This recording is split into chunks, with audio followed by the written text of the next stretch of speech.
Boy, I don't know about you, but I'm a little skeptical about How Jack's gonna perform? about his thing. Yeah, I don't know. And it's like, did you even look at the criteria? I don't even think he knows there is criteria. I don't I think he's so just doing either, this for like- funsies, man. Knock knock. Who is it? Not Real Jack. brick. Oh, snap. Snap. Today's a big day. I'm teaching my very first class. I got my two friends, Grant Black and Louis Simone, in here. And let's just say I'm gonna dish out some wisdom to them. I don't think they're gonna see what's coming. So today, we are going to be talking about memory. Specifically, emotional memory. Now, I know you are both great writers. When I say memory, the word memory, now what sort of role would you guys say memory plays to you both as fiction writers? If either one of you has an answer. Yep, Louis?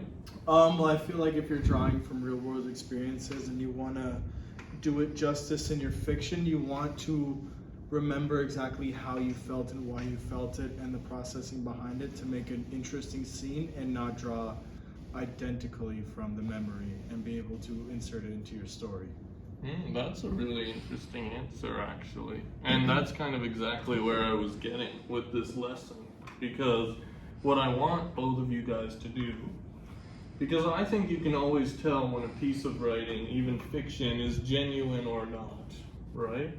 So one way I think you can make genuine, interesting writing in such a saturated market is if you use and rely on your own memories, your own emotional memories, but then blur the line between fiction and reality. So maybe say, take a memory, an important moment from your life, good, bad, negative, positive, and then rework it. But it still feels like a tangible, actual memory of a human being that existed, even though you've changed it into a piece of fiction. Because that way I think fiction breathes a lot more when you do that. It's a lot more interesting. So what I want you both to do is close your eyes and just think about a memory. It could be good, bad, anything. Think about how you were feeling during this time. And then after, once you've found something, then I will have you both, for around 10 minutes, write a little piece of fiction inspired by this memory, but with a different character. So not Louis, not Grant, somebody else. So yeah, you guys can let me know when you're done thinking.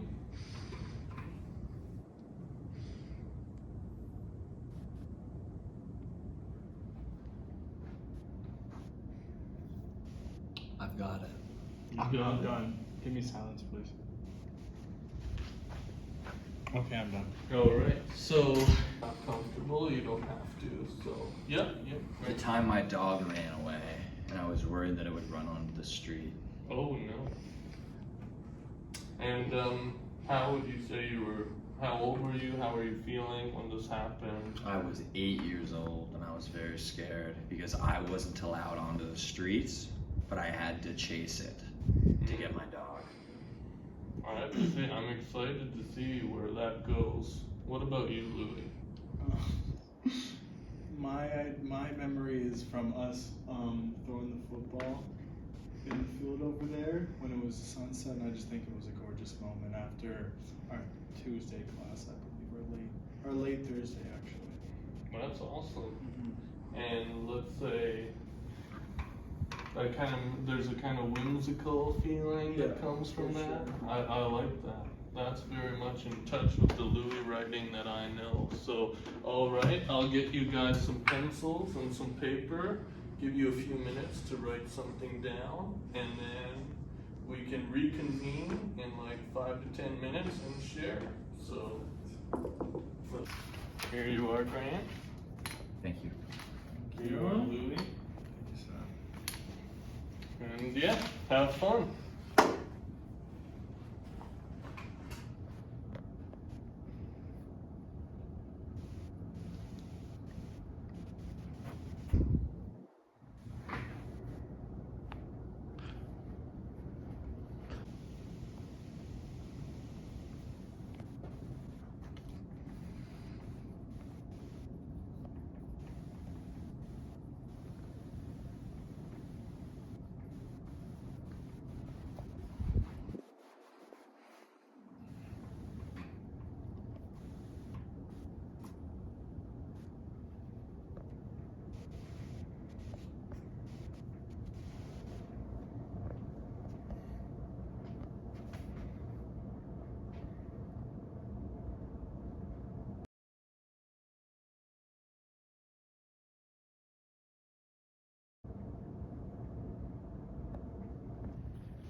Teacher, I'm finished. You're done? As am I. Yeah. Awesome.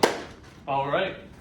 So, if you guys are comfortable sharing, I was thinking we could do a little circle.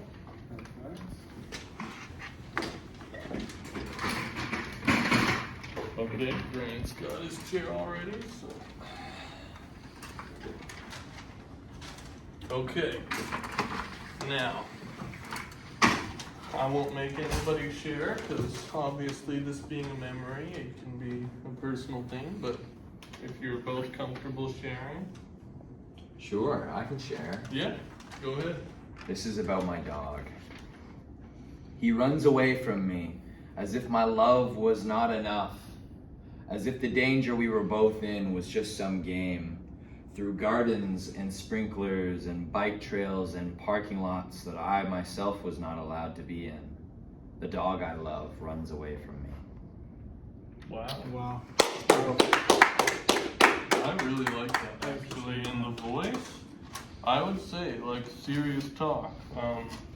That's a great child voice. I know there were pieces you'd done earlier in the year where you were doing like a kind of younger kid or child, and some people thought that the voice was a bit too mature in one way or another. That I think is a good balance, where it's nice language in terms of it's concise and it's well put, but it also kind of has that sort of childlike quality to it. Yeah. So I like that a lot. What about you, Louis? Okay. I went for a more creative approach. The sun god. Yeah, take your time. Okay. The sun god. No worries. We're all ears. Sorry, guys. Whenever, all good whenever you're ready. The sun god stroked Jack's golden hair as he threw the football like Johnny Manziel. And Adrian ran up to the football and stumbled on it and rolled in the grass, cackling to himself, thinking that he had never had a day better than this. Grant embarrassed to throw the football longer than 10 feet, and I, watching it all unfold, is a gift. Wow. Let's give Louis a round of applause. Why? As a workshop, this is a supportive environment, and I gotta say, for me, as someone who was there that day, it brought me right back. I felt a little targeted by it. Why? Oh, really? I did. How so? I did. Because he said that I was afraid to throw the football more than 10 feet. So I am taking offense. I should have said 5 feet, right? I feel like you could have done measures to make sure that I felt included. Okay, I apologize. I'll take that. One thing also is I like it a lot. With blending it with fiction, a very easy fix is a change of the names. Yeah. So like, Grant can be Gerald and Adrian can be Adam, or it can be any name, and I can be Jim, like anything. But it makes me think a lot about, you've read On the Road, right, Grant? And with Kerouac, he was writing about his life. And he changed one of the main characters, he changed his name to Dean Moriarty in the book. So you've got a great base there, and now all you have to do is change some names, and then you've got the start of a tender, lovely story Coming of about age. just these young men just enjoying the simpler things in life. So, yeah. And so thank you both for sharing.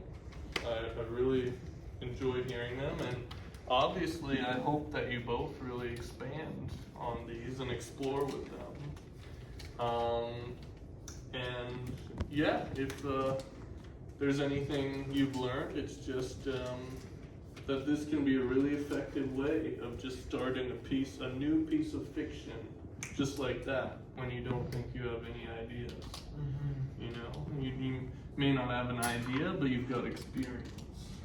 So and that can always be turned into an idea pretty easily. So yeah, great job, both of you. Let's give you all a round of applause.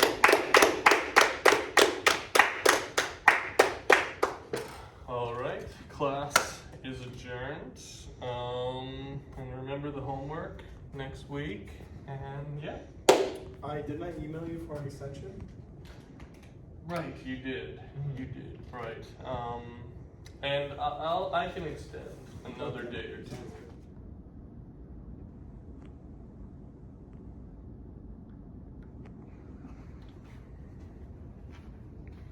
All right. See you guys later. Bye, Jack.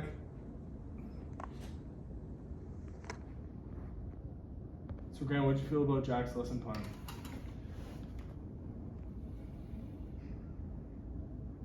I didn't expect it to like it that much. I know. It was amazing. I felt really seen. I know, and the way he brought us together in the workshop. Just to hear my writing read out loud meant the world to me. I'm so glad.